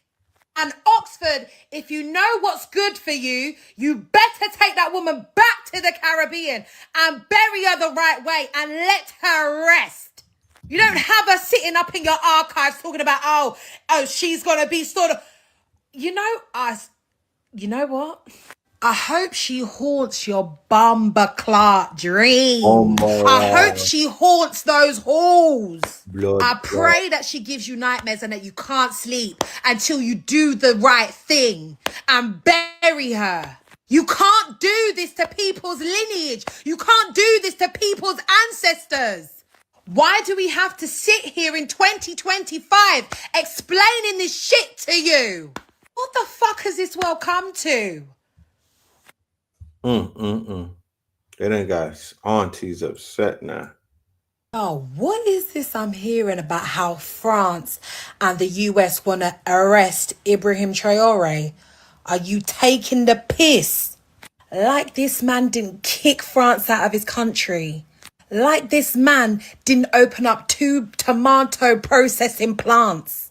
Like this man didn't make medical health care free for all, no matter what your status is. And recently, over the last couple of days, made education free up until uni. And the dirty, stinking colonizers want to arrest him. Are we supposed to act like France didn't have its hands around Burkina Faso's throat for how long? And now we have a leader who's doing what no bumper clock cowardice African leader has done. And you want to arrest him on what charges? Listen, as a black people, if there's one thing we can all unite around the globe, it's because of this man, you understand? And he needs to be protected all costs, spiritually, physically, mentally. He needs to be protected by every single one of us. They already tried to take his life 19 times, yeah? And it's clearly going up. So I suggest you start praying for this man, praying for his life, praying for his family, praying for his country. And to all of you cowardice African leaders, yeah, if they try and step to Traore, you need to prove yourselves and try and protect him. Send military, send resources, send everything you can to make sure that he protects his country. That's what you should do. But we know how it goes already with you African leaders. You rather fatten up your pockets rather than look after your people. Some of you don't even deserve to be leaders, because if you're not even putting your life on the line for your people, for your country, what the hell are you doing trying to run it? You see how Ibrahim done it? And it only took him 18 bumperclot months. Yeah? And some of you have been leaders for over 20 years. Your people should spit in your face. So what Ibrahim is doing for Africa, especially the youth, right, who are rising up, and you know they got their minds right, they paper a little better because of Afro beats, because of Bitcoin and cryptocurrency, because of day trading, because of AI and shit like that. You know, Africa's on the come up. So the younger generation are realizing that their quote unquote elders are patsies, their OGs and whatnot, their leaders are patsies. The one who broke the mold and showed them it could be done post Gaddafi is Ibrahim and the other leaders over there in that corner of the continent and whatnot. This is something, of course, that the Europeans and the Americans fear. We spoke about this over the months and whatnot. They've been embraced and they've been quote unquote shielded by Russia, the Wagner group, and then China is also coming in to say that they are going to protect and advance the movement of these African nations.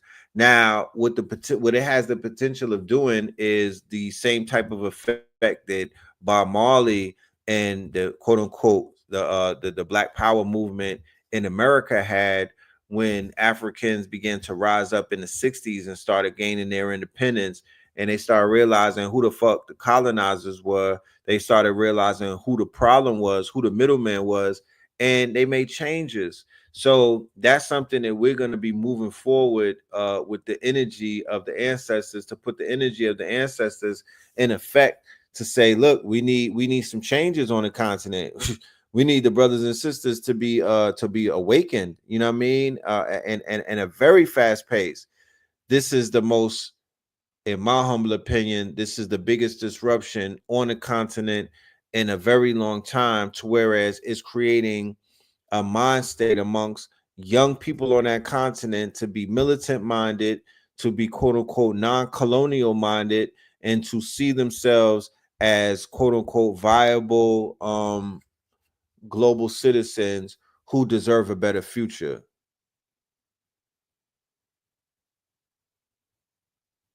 We need to see this shit, bro. I would rather see that I would rather see some type of conflict than to see a docile continent get ran through and pillaged and picked apart. Pick poor Robin clean. Pick poor Robin clean. Pick poor Robin clean. Because if they pick them clean, they're gonna use the Africans as the buffers to get in our way. They're gonna use the Africans as motherfucking pawns and whatnot. They're gonna use the Africans like they've been trying to use them in the Americas as useless eaters and to help, you know what I mean, to get in our way. You know what I mean? So we need allies. You know what I mean? We need a standing army. We need allies. We need people who feel like how we feel, who see it like how we see it. You know? We need that. So these Europeans who are showing their fangs like vampires,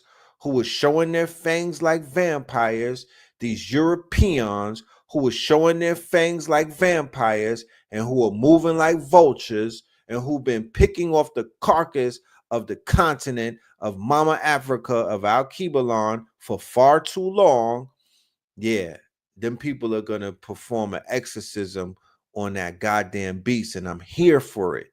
You know what I'm talking about? If it ain't today, it's tomorrow. It's going to happen eventually. If not this year, 20 years from now. If not 20 years from now, 40 years from now. You understand? But it's coming, and I'll be here for that.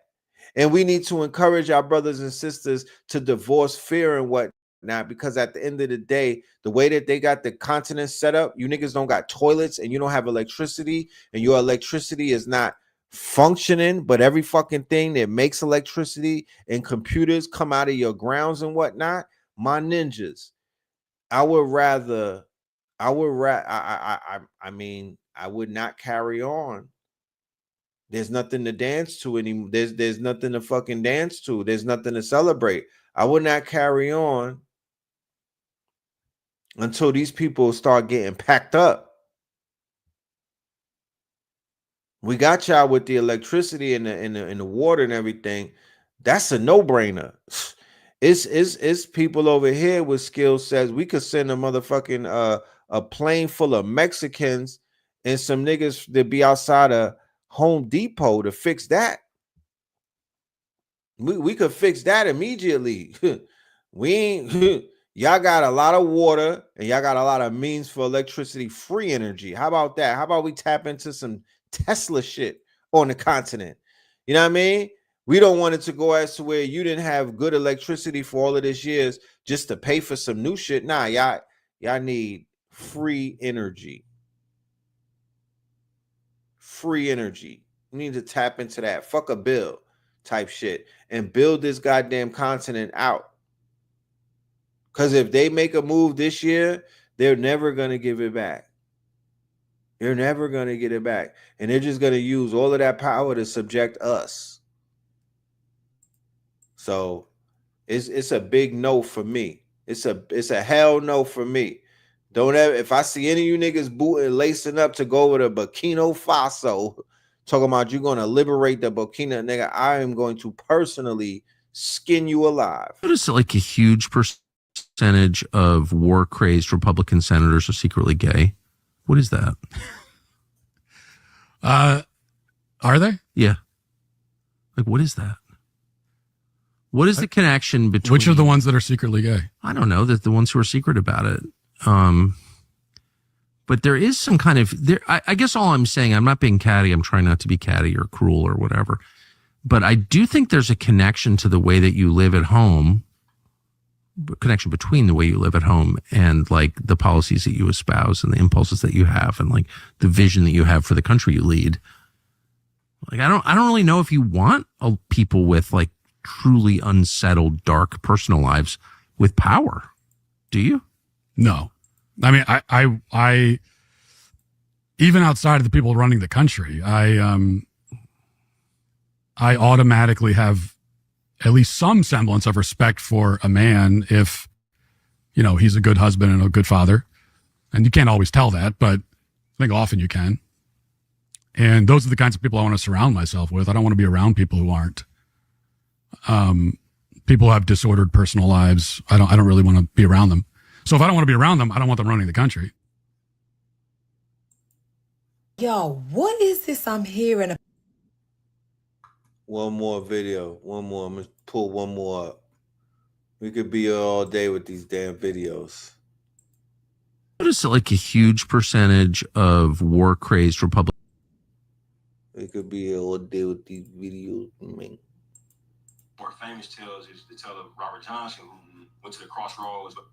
Famous tales is the tale of Robert Johnson, who went to the crossroads, but the legend had it that he went to the crossroads. He wasn't that good of a guitar player. Went to the crossroads one night, and you know, in Western concepts, I said the devil came to him and tuned his guitar for him for the price of his soul, and he came back playing better than anybody had ever heard.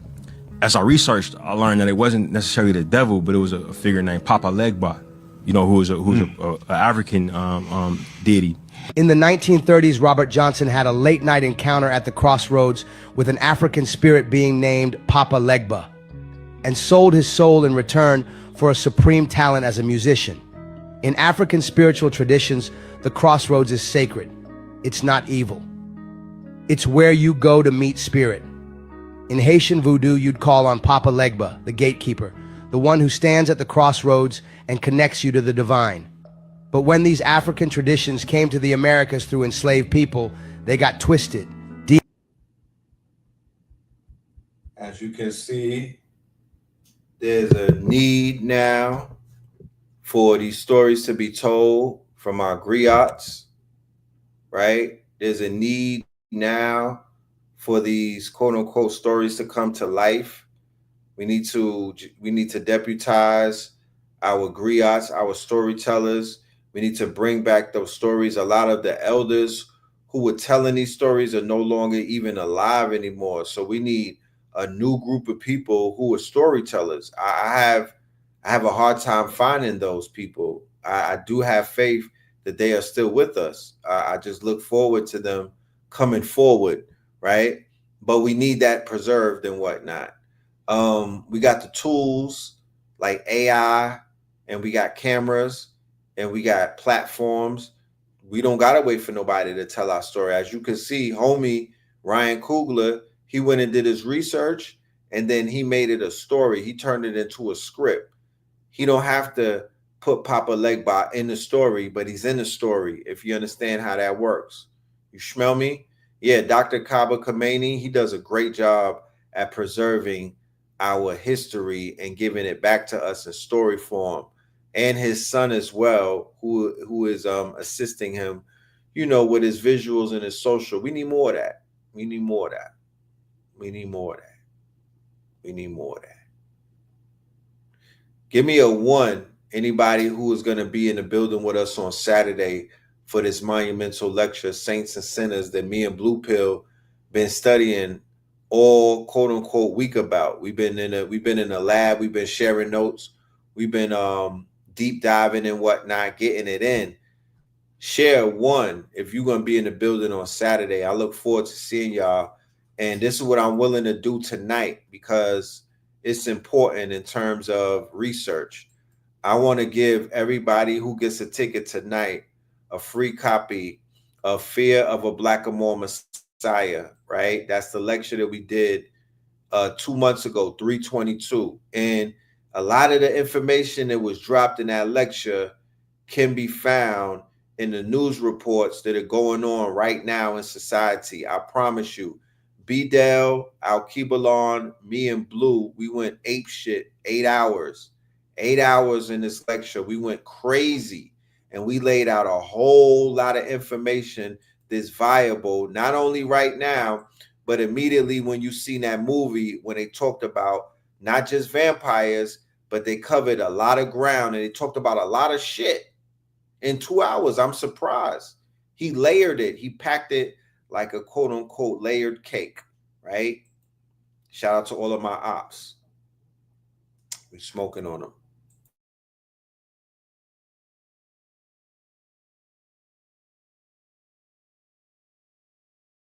Oh, so everybody that gets a ticket tonight, you are going to receive a free copy of the lecture that we just did, which is 8 hours. You get to just watch all of that and get ready for Saturday. But B-Del 1014, B-Del and Blue Pillar they predicted the Pope leaving. They knew the Pope was up out of here. They basically predicted that during that lecture, and they predicted a whole bunch of other shit as well. And I did, and Al-Kibalon, he did that as well. But the lessons are blessings, and they are continuous, and they keep coming. So we give thanks, we give praise. Once again, I'm working on something very powerful with the master teachers in the quote unquote Mount Rushmore and all of that. Shout out to my good brother WESLEY Muhammad. We got a classic coming up with him for the month of May. All right, look out for that. And then tomorrow we have the last class for the Fantasy Complex Industry Reloaded. And really what this class was about was helping people tell their own, how to tell the movie like that, how to do a movie like Sinners, but do it through AI. That's literally what that was about. How to make a movie like Sinners and do it through the AI with a budget that you can afford right now. Yeah, the Holy Pack, the premium op pack. Oh, we going crazy with that. Ah, shit you not, bro. We is smoking like a chimney. We gonna smoke these motherfucking op packs until our lungs fall out. I shit you not, man. Huh, man. And they hitting too. They hitting. I promise you. I'm on one right now. I'm gonna have another fantasy industry class, maybe in the fourth quarter of 2025, when things begin to accelerate even more. I'm gonna do a follow-up on 2025, but the next class that we're doing is sponsored by Stream Chasers. It's 100 income streams and how to get 100 income streams using the AI tools and AI and whatnot. So we're going to be helping out our stream chasers, our dream chasers, our bag chasers. 100 Stream Chasers presents 100 income streams the AI way. So that's coming. But yeah, Saturday, y'all. Saturn Day. Okay, Saturn Day. That's on my peripheral, and that is that's the lecture coming up. Make sure y'all leave some love. Buy me a coffee. Get your album, the Pillars album, 44 tops. All right, coming out of the this should have been on the Center soundtrack. This song right here, the Facts remix, should have been on the Center sound, because we're giving you the blues. We're giving you the cosmic blues, though. You know what I mean? It's a new twist on the blues, the cosmic blues from the 44 Pillars. That part. Saints and Sinners, y'all. Saturday, me and Blue Pill making history. With that being said, ladies and gentlemen, I want to say thank you for your time. We will be back. Israel is burning. Europe is going through the dark ages as the lights is out type shit. We want to say thank you to the ancestors. Whoever's up there in the multiverse cooking these niggas, keep cooking. We're gonna keep throwing the coals on the fires. You know what I mean? When in Rome, we're gonna keep the Vatican on their tippy toes, my niggas. That part. Peace. Red, blue, purple light, friends. Red, blue, purple light, friends. Facts. Red and blue, purple light, friends. Red and blue, purple light, friends. Facts. You can get to know the ledger, sacrilegious Sunday to melanin Monday. You can get to know the ledger, my love. Just open your third eye on Thursday. Lord, the food, the art, the clothes, the Vatican's getting exposed fast. We put the show on the road. You better stay on your toes. I was till the land focused on the ego. Then I open my heart, let go of the ego. Grand after grand, we're stacking up these C notes. Facts, facts, yeah. We gon' put this shit on our backs. Fast, fast. We in your city, pull up where we at. Peace, love and light. Peace, love to the family. Peace, love and light to the family. Peace, love and light to the family.